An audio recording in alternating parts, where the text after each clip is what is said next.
2024 चुनाव को लेकर के इंडिया गठबंधन की मुश्किलें कम होने का नाम नहीं ले रही है। आपको बताते चले कि एक तरफ जहां आरजेडी की मुश्किलें ओवैसी ने बढ़ा दिया है, वहीं दूसरी तरफ यूपी में पल्लवी पटेल ने इंडिया गठबंधन के नेता अखिलेश यादव की मुश्किलें बढ़ा दिया है। वहां पर पल्लवी पटेल ने 4 दलों को मिला करके एक पीडीएम का निर्माण किया, यानी पीडीए के मुकाबले उन्होंने पीडीएम का निर्माण किया। उन्होंने कह दिया है कि जो अखिलेश यादव का पीडीए है सिर्फ दिखाने के लिए है, हम लोग जो पीडीएम का निर्माण किए हैं ये सबका हक दिलाने के लिए है। पिछड़ा, दलित, अल्पसंख्यक यानी उन्होंने मुस्लिम साफ साफ कह दिया कि ये जो पीडीएम है ये असली है और अखिलेश यादव का जो है नकली है, सिर्फ दिखाने के लिए। ये सिर्फ दिखाने का काम करते हैं, हक नहीं दिलाते हैं। आपको बताते चले कि जब राज्यसभा का चुनाव हो रहा था तब से यानी पल्लवी पटेल ने भी मोर्चा खोल दिया था और साफ साफ कहा था कि रंजन और बच्चन को हम वोट नहीं करेंगे। यानी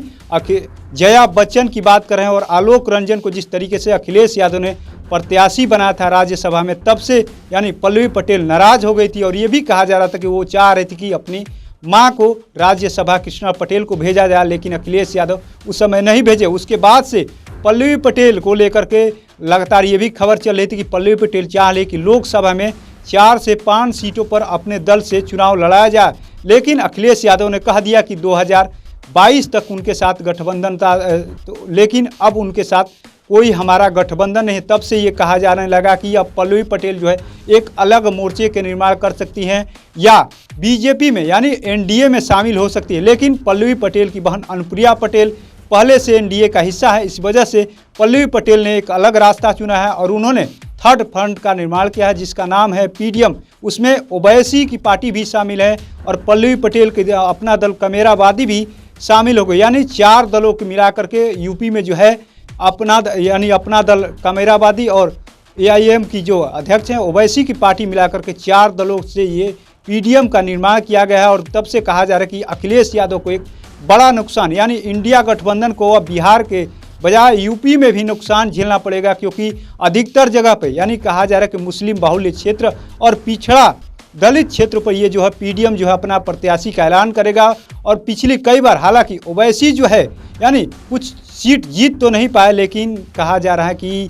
अखिलेश यादव का खेल बिगाड़ सकते हैं, क्योंकि संभल में पिछले उनके कैंडिडेट ने अच्छा परफॉर्मेंस किया था, तीसरे नंबर पर रहे थे। कहीं ना कहीं अब बिहार में जो 16 सीटों पर ओवैसी ने प्रत्याशियों का ऐलान कर रहे हैं, वहीं दूसरी तरफ यूपी में थर्ड फ्रंट बना करके कहीं ना कहीं पूरी तरीके से अब इंडिया गठबंधन का यूपी और बिहार में खेल बिगाड़ते हुए नजर आ रहा है। अब देखना ये दिलचस्प होगा कि लगातार अखिलेश यादव लगे हुए हैं चारों तरफ, यानी यूपी के मुस्लिम क्षेत्रों से लेकर के दलित क्षेत्रों में अखिलेश यादव कह रहे हैं कि हम पीडीए के यानी पीडीए को आप लोग वोट करिए, पीडीए के साथ रहिए। वहीं उसके मुकाबले अब पीडीएम का निर्माण करके पल्लवी पटेल ने अब किस तरीके से अखिलेश यादव उसका पीडीएम का मुकाबला करते हैं या जनता में किस प्रकार का मैसेज देते हैं कि आखिर में असली वाला पीडीए कौन है, असली वाले नेता कौन है। क्या इंडिया गठबंधन को छोड़ करके कई नेता जा रहे हैं, क्या पीडीएम के नाव पर वो लोग पार होंगे या पीडीएम जो है इंडिया गठबंधन का नाव डुबा देगा इस बार।